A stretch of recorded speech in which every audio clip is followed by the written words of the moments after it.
Hi hello தங்கங்களே, எல்லோரும் எப்படி இருக்கீங்க? இப்போ நம்ம ஒரு குட்டி விலாக் பார்க்கலாமா? நானும் மாமாவும் இப்படி டிப்டாப்பாக ரெடியாக எங்கே போயிட்டுருக்கோம் அப்படின்னு பார்த்தீங்கன்னா, ஈவினிங் ஷோ படத்துக்கு தான் போயிட்டுருக்கோம். 6:30 ஷோ புக் பண்ணியிருந்தோம். என்ன படம் அப்படின்னு கொஞ்சம் அப்படியே யோசிச்சுட்டே வாங்க, கண்டிப்பாக கெஸ் பண்ணியிருந்திருப்பீங்க. ஈவினிங் டைம் இந்த சன்செட் பார்க்குறது அவ்வளோ அலாதியானதுங்க. மேக்ஸிமம் பார்க்க முடியாது, சண்டேஸில் தான் பார்க்க முடியும். இந்த தெப்பக்குளத்தையும் ஈவினிங் டைம் பார்க்கும்போது சூப்பராக இருக்கும். நைட்டு இதை விட பயங்கரமாக இருக்கும். நான் உங்களுக்கு அந்த வீடியோ கடைசியில் புக் போடுறேன் பாருங்கள். இப்போ நம்ம எந்த படத்துக்கு போயிட்டுருக்கோம் அப்படின்னு பார்த்தீங்கன்னா, அதுக்கு முன்னாடியே போகும்போதே வடை நம்மளை கூப்பிட்டுருச்சு. 6:20 ஆயிடுச்சு. 6:30க்கு ஷோ. இருந்தாலும் பரவாயில்ல, எனக்கு வடை சாப்பிட்டே ஆகணும்னு மாமாட்ட கேட்டேன். ஏன்னா அது பொரிக்கிற ஸ்டைல் பார்க்கும்போது அவ்வளோ அழகாக இருந்துச்சு. சரி, எனக்கு தான் வேணும்னு பார்த்தா மாமாவுக்கு எனக்கும் வேணும் அப்படின்ட்டாங்க. ஏன்னா அங்கே சாம்பார் ஊற்றி தருவாங்க, சூப்பராக இருக்கும். சரின்னு வயிற்றுலாம் நிரப்பிட்டு வாங்க போகலாம் அப்படின்னு பார்த்தா டிக்கெட் ஃபுல்லாகிடுச்சு. ஹவுஸ்ஃபுல் சொல்லிட்டாங்க. நல்ல வேளை மாமா காலையிலேயே போய் டிக்கெட் புக் பண்ணதுனால நமக்கு பிரச்சனை இல்லை. எதுக்கு இவ்வளோ ஹைப்பு, இவ்வளோ தூரம் இந்த படத்துக்கு நம்ம போகிறோம் அப்படின்னு பார்த்தீங்கன்னா, விஜய் சேதுபதியும் நித்யாமேனன் நடித்த படத்துக்கு தான் நம்ம போயிட்டுருக்கோம். தலைவன் தலைவி சும்மாவே ஃபேன் பேஸ் அவருக்கு ஜாஸ்தி. அதுவும் ஃபேமிலி என்டர்டெயின்மெண்ட்டாக இருக்கும். அந்த பாட்டு போட்டதுலேருந்து எல்லார் மண்டுக்கும் அந்த பாட்டு தான் ஓடிட்டுருக்கு. கண்டிப்பாக பார்க்கணும் அப்படிங்கிற ஐடியாவில் நாங்கள் கிளம்பி போயிட்டோம். படமும் அதுக்கு தகுந்தாப்புல ஃபேமிலி என்டர்டெயின்மெண்ட் எல்லா கேரக்டர்ஸ்க்கும் ஈக்குவலாக இம்பார்ட்டன்ஸ் கொடுத்து சூப்பராக வச்சுருந்தாங்க. முக்கியமாக நம்ம போனது எதுக்கு? இந்த பாட்டுக்காக தானே. இந்த பாட்டை பார்க்கணும் தான் முக்கியமாக போனோம். கண்டிப்பாக பார்க்காம இருக்க முடியுமா? பார்த்தோம். செம்ம என்ஜாய்மெண்ட். நீங்களும் கொஞ்சம் பாருங்கள்.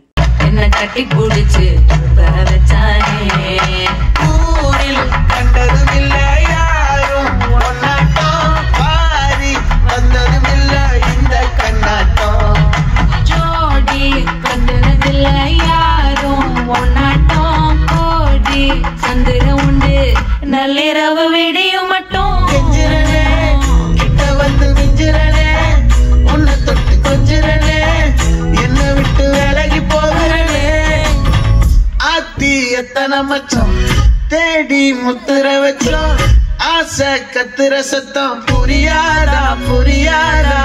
அதோட மறுபடியும் பசிச்சிருச்சு. இன்டர்வல் ஏதாவது வாங்கி கண்டிப்பாக சாப்பிட்டே ஆகணும் அப்படிங்கிறது தான் தேட்டருக்கு போகிற ரூல்ஸே.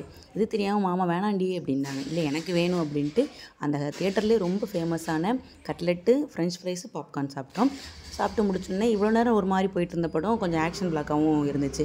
அதுவும் பார்க்குறதுக்கு தேவையானது மாதிரி தான் தெரிஞ்சிச்சு. ரொம்ப அன்வான்டாகவும் தெரியல. படம் செம்மையாக இருந்துச்சு. இந்த படத்தை பற்றி ஏன் இவ்வளோ ஹைப்பாக நான் சொல்கிறேன் அப்படின்னா, நம்ம ஃபேமிலின்னு தாண்டி நம்ம ஹஸ்பண்ட் அண்ட் ஒய்ஃபுக்குள்ளே எப்படிலாம் நடக்குமோ அது எல்லாமே நமக்கு ரொம்ப கனெக்ட் ஆகும். எனக்கும் மாமாவுக்கும் ரொம்ப ரொம்ப ரொம்ப கனெக்ட் ஆனிச்சு. ஸோ அது வந்து உங்களுக்கும் ஃபீல் பண்ணணும், உங்களுக்கும் கண்டிப்பாக அந்த ஃபீல் இருக்கும் அப்படிங்கிறதுக்காக இந்த படத்தை போய் பாருங்கன்னு சொல்கிறேன். நாங்களும் படத்தை பார்த்து ஜாலியாக என்ஜாய் பண்ணிட்டு வந்துட்டோம். ஈவினிங் இந்த தெப்பக்குளம் எப்படி இருக்குன்னு காமிக்கிறேன்னு சொன்னேன் இல்லையா? செம்மையாக இருக்கும் பாருங்கள். அங்கே நின்று ஒரு பானிபூரியோ இல்லைனா ஒரு காஃபியோ குடித்தோம் அப்படின்னா அல்டிமேட்டாக இருக்கும். இப்படி தான் எங்கள் சண்டே செம்ம ஜாலியாக போணுச்சு. அடுத்த வீடியோவில் பார்க்கலாம். பாய்.